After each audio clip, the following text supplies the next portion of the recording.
क्या आपको पता है कि इस पृथ्वी पर कलयुग कैसे आया और कलयुग की शुरुआत इस पृथ्वी पर कब हुई? आज इस वीडियो में हम आपको यही बताते हैं। वीडियो को पूरा देखिएगा, बीच में स्किप ना करिएगा, वरना इस ज्ञान से आप वंचित रह जाएंगे।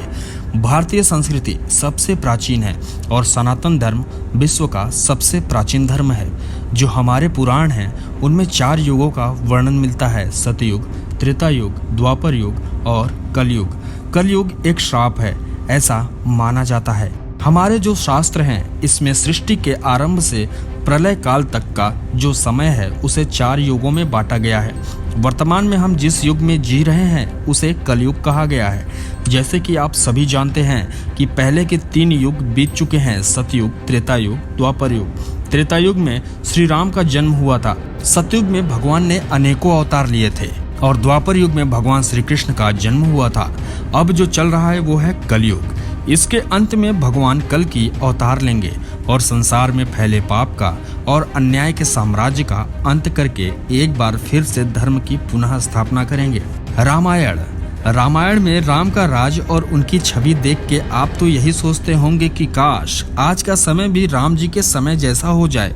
लेकिन क्या कभी हमने ये सोचा या इस बात पर ध्यान दिया कि ऐसे क्या कारण होंगे जिसके चलते कलयुग को धरती पर आना पड़ा?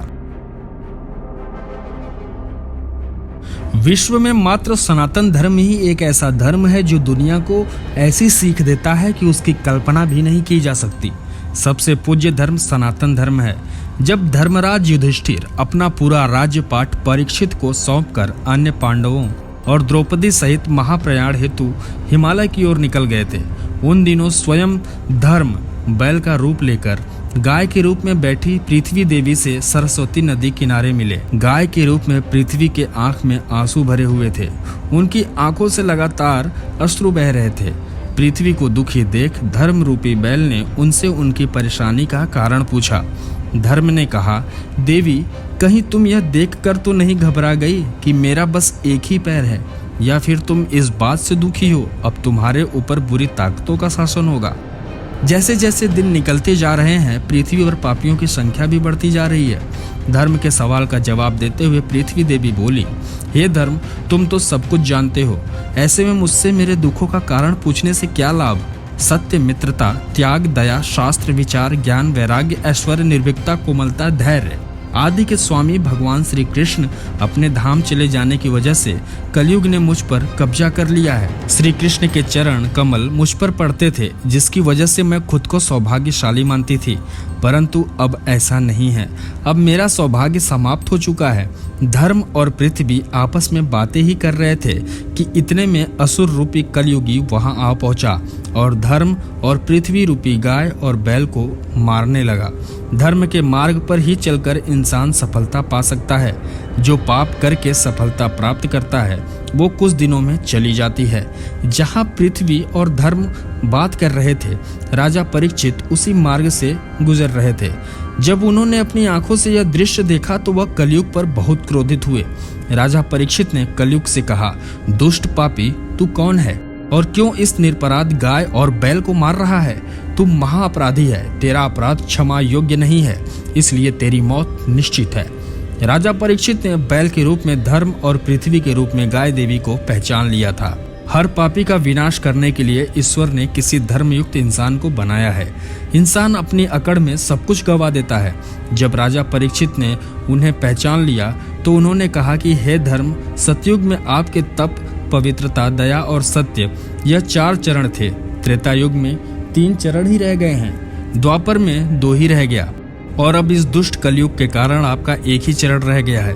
पृथ्वी देवी इस बात से दुखी हैं। इतना कहते हुए राजा परीक्षित ने अपनी तलवार निकाली और कलयुग को मारने के लिए आगे बढ़े। राजा परीक्षित का क्रोध देखकर कलयुग थरथर कांपने लगा।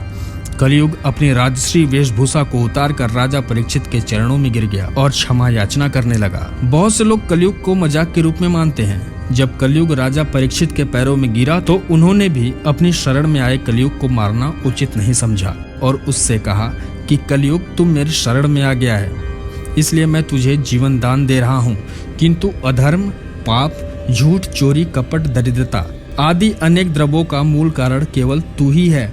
तू मेरे राज्य से अभी निकल जा और कभी लौट कर ना आना। कलयुग ने राजा परीक्षित की बात सुनकर कहा कि पूरी पृथ्वी पर आपका निवास है। पृथ्वी पर ऐसा कोई स्थान नहीं है जहां आपका राज नहीं हो। ऐसे में मुझे रहने के लिए आप स्थान प्रदान कीजिए। कलयुग के ऐसा कहने पर राजा परीक्षित ने काफी सोच विचार करके कहा, असत्य, मद, काम और क्रोध का निवास जहां भी होता है, इन 4 स्थान पे तुम रह सकते हो। परंतु इस पर कलयुग बोला, हे राजन, यह 4 स्थान मेरे रहने के लिए अपर्याप्त है, मुझे अन्य जगह भी प्रदान कीजिए।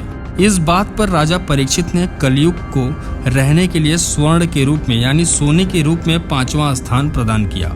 कलयुग इन स्थानों के मिल जाने पर प्रत्यक्ष रूप में तो वहां से चला गया, किंतु कुछ दूर जाने के बाद अदृश्य रूप में वापस आकर राजा परीक्षित के जो सोने की मुकुट थी उसी में निवास करने लगा और फिर इसी तरह से कलयुग का आगमन धरती पर हो गया। भाई भाई का दुश्मन हो गया, जमीन जायदाद के लिए खून खराबा होने लगा। यह कलयुगी का असली चेहरा था। मार्कंडेय पुराण में वर्णन भी मिलता है कि कलयुग के शासक मनमाने ढंग से जनता पर राज करेंगे, मनचाहे ढंग से उनसे लगान वसूल करेंगे। शासक पर अपने राज्य से धर्म की जगह डर और भय का प्रचार करेंगे। कलयुग की शुरुआत की जानकारी वैसे तो अनेक धार्मिक ग्रंथों और पुस्तकों में मिलती है, लेकिन इसका सबसे बड़ा आकर्षण का केंद्र वह स्थान है जहां से कलयुग की शुरुआत हुई। यह स्थान गुजरात का भालका तीर्थ है। द्वापर युग कृष्ण का युग था। श्री कृष्ण मथुरा से द्वारका चले गए थे और फिर द्वारका के भालका से बैकुंठ के लिए चले गए। आज से करीब 5000 साल पहले अगर देखें तो एक शिकारी शिकार करते समय गलती से कृष्ण के पैर में तीर मार दिया था। वह भी कृष्ण की ही लीला थी, क्योंकि उनके बैकुंठ लौटने का समय हो गया था। इस घटना के बाद वे बैकुंठ चले गए। जहां यह घटना घटी वही स्थान भालका है। आज भी इस घटना का विवरण भालका तीर्थ में लिखित रूप से देखा जा सकता है। श्री कृष्ण के पृथ्वी लोक से विदा लेते ही कलयुग का प्रथम चरण शुरू हो गया। विद्वान लोग यह मानते हैं कि जो यह कलयुग का प्रथम चरण चल रहा है, सूर्य सिद्धांत के अनुसार कलयुग 18 फरवरी 3107 ईसा पूर्व की मध्य रात्रि यानी 12 बजे से शुरू हुआ। धर्म ग्रंथों में जब कृष्ण बैकुंठ लौटे थे उस वक्त की यह तिथि मानी जाती है। कितनी है कलयुग की अवधि या समय? वैदिक शास्त्रों के अधिकांश व्याख्याकार जैसे सरस्वती गोस्वामी जी और उनके शिष्य भक्ति वेदांत स्वामी प्रभुपाद का मानना है कि पृथ्वी वर्तमान में कलयुग में है और यह इस काल में 4,32,000 वर्षों तक रहती है, जिसमें अब 5,000 साल बीत चुका है। हिंदू धर्म का मानना है कि कलयुग के दौरान मानव सभ्यता का आध्यात्मिक रूप नाश हो जाएगा, क्योंकि इस काल में मानव ईश्वर भक्ति से दूर हो जाएगा। हिंदू धर्म की मान्यताओं में धर्म को बैल के रूप में परिभाषित किया गया है। कलयुग के अंत में नैतिकता, धर्म सब खत्म हो जाएगा। दोस्तों, उम्मीद करता हूँ वीडियो पसंद आया होगा। अगर वीडियो पसंद आया हो तो लाइक करिएगा, चैनल को सब्सक्राइब करिएगा।